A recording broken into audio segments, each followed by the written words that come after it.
आज के इस कार्यक्रम में मंच पर उपस्थित कर्नाटक के सम्माननीय मुख्यमंत्री श्रीमान बसवराज बोम्मई जी, मेरे मित्र और कर्नाटक के नेता, यहाँ के सांसद और मोदी जी की मंत्रिपरिषद में मेरे साथी श्रीमान प्रहलाद जोशी जी, श्री ज्ञानेन्द्र जी, गृह मंत्री कर्नाटक, यहाँ के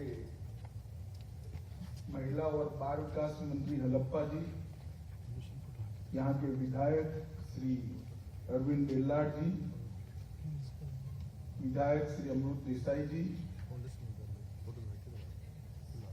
फॉरेंसिक साइंस यूनिवर्सिटी के कुलपति प्रोफेसर जे.एम. व्यास, हमारे कर्नाटक के डीजीपी और आज के इस छोटे मगर बहुत महत्वपूर्ण कार्यक्रम में यहाँ उपस्थित प्यारे भाइयों बहनों और विद्यार्थी मित्रों, आप सभी को नमस्कार। कर्नाटक राज्य में मैं जब पार्टी का अध्यक्ष था तब मेरा बहुत डिटेल दौरा हुआ है। हर जिला एक प्रकार से सांस्कृतिक रूप से न केवल कर्नाटक, पूरे भारत की धरोहर है।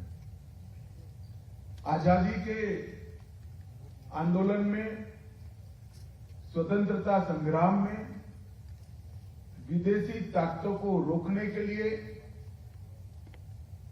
1857 से पहले भी कर्नाटक का बहुत बड़ा योगदान रहा है और कई ऐसी विभूतियां हैं जिन्होंने पूरे भारत के आजादी के आंदोलनकर्ताओं को प्रेरणा दी है। अभी धारवाड़ का शाब्दिक अर्थ निकालते हैं तो लंबी यात्रा में विराम स्थल, ऐसा इसका शाब्दिक अर्थ निकलता है। मालेनाडु क्षेत्र से मैदानी इलाकों में प्रवेश द्वार ये धारवाड़ अपना उस वक्त के यात्रियों के लिए आराम करने की और यहां पर पोज लेने की एक जगह बना हुआ था। और ये धारवाड़ जिला आज नेशनल फॉरेंसिक साइंस यूनिवर्सिटी के कैंपस के भूमि पूजन के साथ ही शिक्षा के क्षेत्र में और 2 कदम आगे बढ़कर कर्नाटक की शिक्षा में जो योगदान है देश में, उसको और 4 चांद लगाने का काम करेगा, इसका मुझे पूरा विश्वास है। मित्रों, नेशनल फॉरेंसिक साइंस यूनिवर्सिटी के लिए हमारे प्रहलाद जोशी बिल्कुल कह सकते हैं कि मेरे पीछे पड़ गए थे कि धारवाड़ में ही ये नेशनल फॉरेंसिक साइंस यूनिवर्सिटी बनी। प्रामाणिकता से कहूं तो मैंने थोड़ा टालने का प्रयास भी किया। परसों मैंने कहा है प्रहलाद, जमीन का कोई ठिकाना नहीं है। उन्होंने एक ही दिन में 60 एकड़ जमीन मुंबई सीट से अप्रूव कराकर दे दी, तो मेरे पास और कोई चारा ही नहीं है। मैं भारत सरकार की ओर से, नेशनल फॉरेंसिक साइंस यूनिवर्सिटी की ओर से श्री बसवराज बोम्मई और प्रहलाद भाई का बहुत बहुत धन्यवाद करता हूं कि उन्होंने बहुत बड़ी भूमि नेशनल फॉरेंसिक साइंस यूनिवर्सिटी को देकर इसका 9वां कैंपस यहां पर खोलने का आज शुरुआत हुआ है। मैंने रास्ते में मुख्यमंत्री जी को कहा है कैंपस तो जब खुलेगा तब खुलेगा, एक टेम्पररी कैंपस के लिए जगह दे दीजिए तो बच्चों की पढ़ाई लिखाई बिल्डिंग के पहले ही शुरू हो जाए और जब बिल्डिंग बने तब तक ये बच्चे नौकरी कर कर इसके राजदूत बन गए हो। तो इसमें भी उन्होंने हाँ बोला है। मित्रों, हमारे देश में फॉरेंसिक साइंस का डिपार्टमेंट शुरू करने का यश भारतीय जनता पार्टी के नेता और एनडीए सरकार में भारत के गृह मंत्री श्रीमान अडवाणी जी को जाता है। 2002 में अडवाणी जी ने एक न्यायिक विज्ञान सेवा निर्देशालय डायरेक्टरेट की स्थापना की और इस विषय को फोकस करना शुरू किया। और उसी कालखंड में मोदी जी गुजरात के मुख्यमंत्री बने। मेरे लिए सौभाग्य की बात है कि उस वक्त मैं गुजरात का गृह मंत्री बना और वहां पर फॉरेंसिक साइंस के बारे में समग्र विश्व में सबसे अच्छी फॉरेंसिक साइंस लैब कहां बने, इसका इनिशिएटिव लेने की शुरुआत उस वक्त के गुजरात के मुख्यमंत्री और आज के हमारे प्रधानमंत्री नरेंद्र मोदी जी ने। और इसके साथ मैं भी फॉलो अप करता था। उस वक्त भी जेएम व्यास हमारे डायरेक्टर थे। और जब इसको बढ़ाने की शुरुआत की तब एक्सपर्ट्स की बहुत बड़ी कमी सामने आई। इंस्ट्रूमेंट तो आ सकते हैं, बिल्डिंग भी बन सकता है, लेबोरेटरी भी बन सकती है, मगर इसके लिए फॉरेंसिक साइंस के क्षेत्र के अगर एक्सपर्ट नहीं मिलते हैं तो फॉरेंसिक साइंस का जो क्रिमिनल जस्टिस सिस्टम में योगदान हम सोचते हैं उसको जमीन पर नहीं उतारा जा सकता। तब मोदी जी ने निर्णय किया कि गुजरात के अंदर गुजरात फॉरेंसिक साइंस यूनिवर्सिटी बनाई जाए, जो बच्चों को 12th के बाद ही सीधा फॉरेंसिक साइंस के क्षेत्र में पढ़ाई लिखाई की व्यवस्था करे, बीएससी, एमएससी, डॉक्टरेट और बाद में रिसर्च की सारी सुविधा फॉरेंसिक साइंस के हर क्षेत्र के अंदर हो। यूनिवर्सिटी बनी, परिणाम बहुत अच्छे आए। शुरू में तो यूनिवर्सिटी बहुत प्रसिद्ध नहीं थी, मगर पहली 5 बैच 100% बैच समाप्त होने के पहले ही उनको नौकरियां मिलने की शुरुआत हो गई और इस फील्ड के अंदर काफी विद्यार्थियों को इंटरेस्ट चल रहा। अब विज्ञान के विद्यार्थी हो, बीएससी करो, एमएससी करो और बाद में फॉरेंसिक साइंस की ट्रेनिंग लो और 12th के बाद सीधा फॉरेंसिक साइंस के ही विद्यार्थी बनो। दोनों के बीच में मूलभूत अंतर आता है, क्योंकि आपके बेसिक फंडामेंटल साइंस ग्रेजुएट के फॉरेंसिक साइंस की दृष्टि से जब डाले जाते हैं, क्लियर हो जाते हैं, तो आगे आप रिसर्च एंड डेवलपमेंट के लिए बहुत अच्छा काम कर सकते हैं। और इस दृष्टि को जब मोदी जी यहां प्रधानमंत्री बने, 2019 में तीसरी बार प्रधानमंत्री बने, तब यहां पर भी नेशनल फॉरेंसिक साइंस यूनिवर्सिटी राष्ट्रीय स्तर पर भी बनाने का विचार आया और फिर से मेरा सौभाग्य है कि वहां पर भी मैं गृह मंत्री था, यहां पर भी मैं गृह मंत्री था और इसकी और आज नेशनल फॉरेंसिक साइंस यूनिवर्सिटी बन चुकी है। इसका 9वें कैंपस की आज भूमि पूजन और शिलान्यास भी हो चुका है। एनएफएसयू के इस परिसर के अंदर फॉरेंसिक साइंस के संबंधित विषय, जिसमें cyber security, digital forensic, artificial intelligence, DNA forensic, food processing, environment forensics, agriculture forensics ये मुख्य रूप से एक्सपर्ट बनाने की तक बढ़ाए जाए। फॉरेंसिक साइंस का हर कैंपस अपने आप में फॉरेंसिक साइंस के सभी विधाओं का, सभी ब्रांचेस का हमारे विद्यार्थियों को ज्ञान देगा, मगर सबके बीच में कुछ विषय को हमने आवंटित भी कर दी, जिससे वहां रिसर्च का काम होगा, वहां एक्सपर्ट बनाने का काम होगा और समग्र विश्व में सबसे ज्यादा एक्सपर्ट्स अगर फॉरेंसिक साइंस में किसी एक देश के अंदर 5 साल के बाद होंगे, मैं बड़े विश्वास के साथ देश की जनता को कह सकता हूं, तो वो भारत में होंगे और कहीं नहीं। क्योंकि पूरे विश्व के अंदर फॉरेंसिक साइंस यूनिवर्सिटी अपने आप में एक पहली यूनिक यूनिवर्सिटी है और इसकी शुरुआत हमने जो की है वो निश्चित रूप से पहली शुरुआत करने वाले संस्थानों को इसका जो फायदा मिलता है, ये नेशनल फॉरेंसिक साइंस यूनिवर्सिटी को जरूर मिलेगा। मित्रों, क्राइम की दुनिया बहुत तेजी से बदल रही है। जाली नोट का कारोबार, हवाला ट्रांजैक्शन, बॉर्डर पर घुसपैठ, नारकोटिक्स, साइबर क्राइम, महिलाओं पर के अपराधी कई कदम पुलिस से आगे निकल गए और जब तक पुलिस अपराधी से 2 कदम आगे नहीं रहती, प्रिवेंशन ऑफ क्राइम संभव ही नहीं।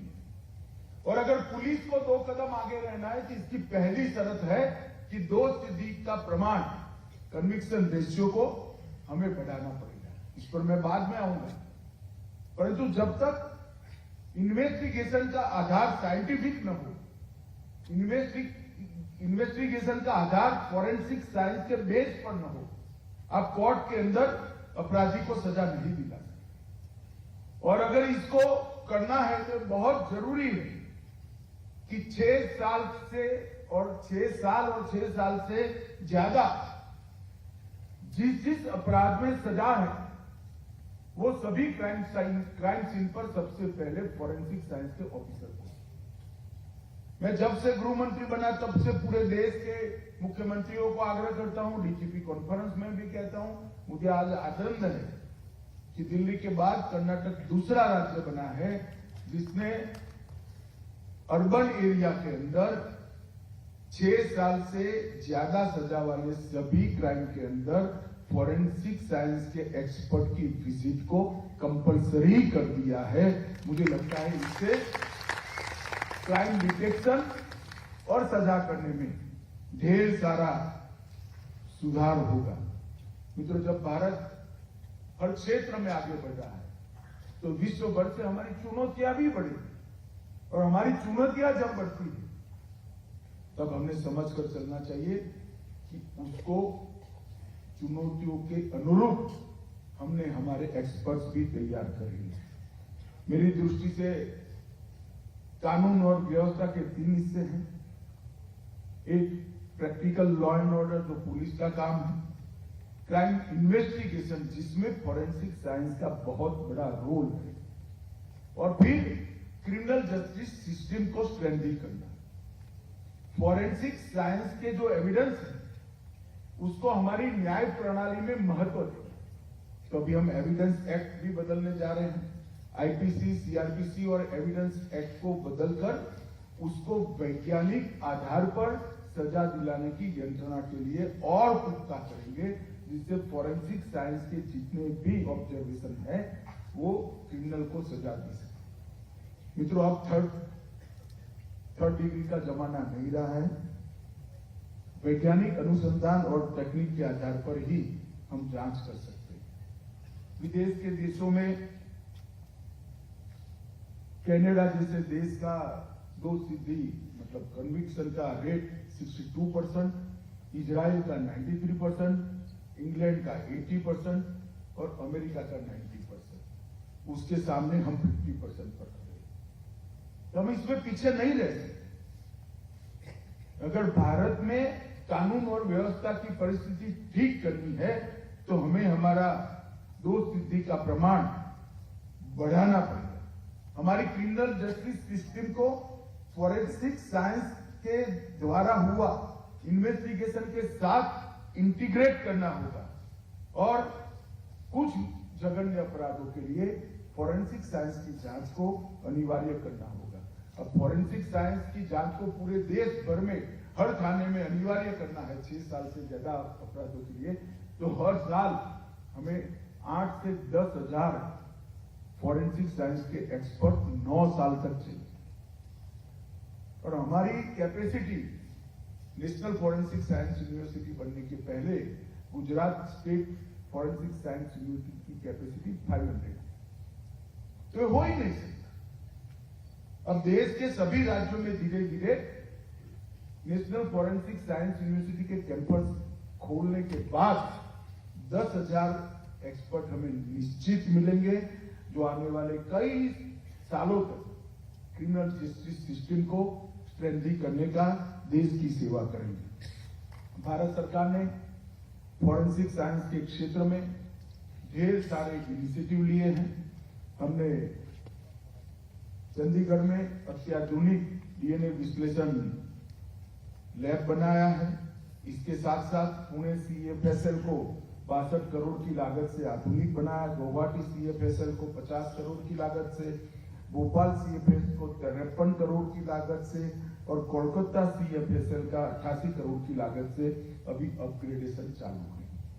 मित्रों, NFPSU ने पूरे देश भर के अंदर दिल्ली, भोपाल, गोवा, त्रिपुरा, पुणे, मणिपुर और गोवा ये सब जगह कैंपस खोला है और आज धारवाड़ के अंदर भी एक कैंपस की शुरुआत हो गई है, जो कर्नाटक के युवाओं को जॉब अपॉर्चुनिटी की दृष्टि से और समग्र कर्नाटक की जनता को क्राइम से बचाने के लिए, लॉ एंड ऑर्डर को ठीक करने के लिए आशीर्वाद रूप होगी। इसका मुझे फायदा है, विश्वास है, ये फायदा जरूर कर्नाटक को मिलने वाला है। NFSU ने लगभग 70 से ज्यादा देश और विविध संगठनों के साथ 158 से ज्यादा MOU किया है, जिससे पूरी दुनिया के क्राइम की डिटेक्शन के अंदर NFSU सेवा कर सके। मित्रों, फॉरेंसिक साइंस की यूनिवर्सिटी बनी है, वो केवल बच्चों को पढ़ाने का काम नहीं करती, ट्रेन मैन पावर खड़ा करने का काम नहीं करती, फॉरेंसिक इंफ्रास्ट्रक्चर को मजबूत करने के लिए भी देश भर को वो असिस्ट करती है। जैसे अभी मैंने 5 मोबाइल वैन देखे, तो कर्नाटक पुलिस ने फॉरेंसिक साइंस लेबोरेटरी के साथ चर्चा कर वो उसको बनाए और एक ट्रेन मैन पावर का निर्माण करती और टेक्नोलॉजी के उपयोग को इन्वेस्टिगेशन में बढ़ाती है और रिसर्च और डेवलपमेंट के माध्यम से फॉरेंसिक साइंस के क्षेत्र में भारत को दुनिया में सर्वप्रथम लाने के लिए भी NFSU काम कर रहा है। मित्रों, हमने अभी एक नफीस कर ऐप सार्वजनिक किया है, जिससे लगभग 1.5 करोड़ फिंगरप्रिंट के डेटा है। सिर्फ सार्वजनिक करने के 3 महीने के अंदर 10,000 केस, जिसमें एक 22 साल पुराना था, 10,000 केस को तत्काल समाधान हुआ है। किसी भी पुलिस स्टेशन में अपराध होता है, आप नफीस पर चले जाओ, अपराधी कौन है उसका नाम वो तुरंत बता देता है। और इसको हम और स्ट्रेंथी करेंगे। इसके लिए सारे कैदियों के फिंगरप्रिंट्स को स्टोर करने का नेशनल क्राइम रिकॉर्ड ब्यूरो के अंदर एक वैज्ञानिक व्यवस्था हमने किया है और उसको और स्ट्रेंथी कर हम करेंगे। मुझे विश्वास है कि कर्नाटक की तर्ज पर ही देश भर में फॉरेंसिक साइंस सेवाओं को महत्व दिया जाएगा। यहाँ पर 206 scene of crime officers SOCO को अपॉइंट करने का काम मुख्यमंत्री जी ने किया है। मुख्यमंत्री जी और डायरेक्टर जनरल ऑफ पुलिस को मैं बहुत बहुत बधाई देता हूँ, क्योंकि ये इनिशिएटिव जो है आने वाले दिनों में कर्नाटक के लॉ एंड ऑर्डर को कंट्रोल करने में बहुत मदद करेगा। मित्रों, NFSU एक वन्य जीवन फॉरेंसिक उत्कृष्टता केंद्र भी कर्नाटक बेंगलुरु में बना रहा है, जिसको NSFU भी आसिस्ट करना है। मित्रों, आज मैं इतना ही कहना चाहता हूं कि इस क्षेत्र के अंदर भी भारत दुनिया में सर्वप्रथम हो, वो मोदी जी का लक्ष्य है। आज जब ये नया कैंपस शुरू हो रहा है, तब फॉरेंसिक साइंस इन्वेस्टिगेशन में के प्रयोग में भारत में श्री हेमचंद्र बोस और अजीजुल हक ये दोनों ने सबसे पहली शुरुआत की थी और 1897 में भारत में एक फिंगरप्रिंट ब्यूरो की स्थापना हुई। मैं आज दोनों महानुभावों को याद कर उनको श्रद्धांजलि देता हूं और मुझे विश्वास है धारवाड़ में जो यूनिवर्सिटी शुरू हो रही है, वो धारवाड़ और समग्र उत्तर कर्नाटक के युवाओं के लिए बहुत बड़ी जॉब अपॉर्चुनिटी के द्वार तो खोलेगी ही खोलेगी, मगर समग्र कर्नाटक के लॉ एंड ऑर्डर को संभालने में हमें मदद मिलेगी।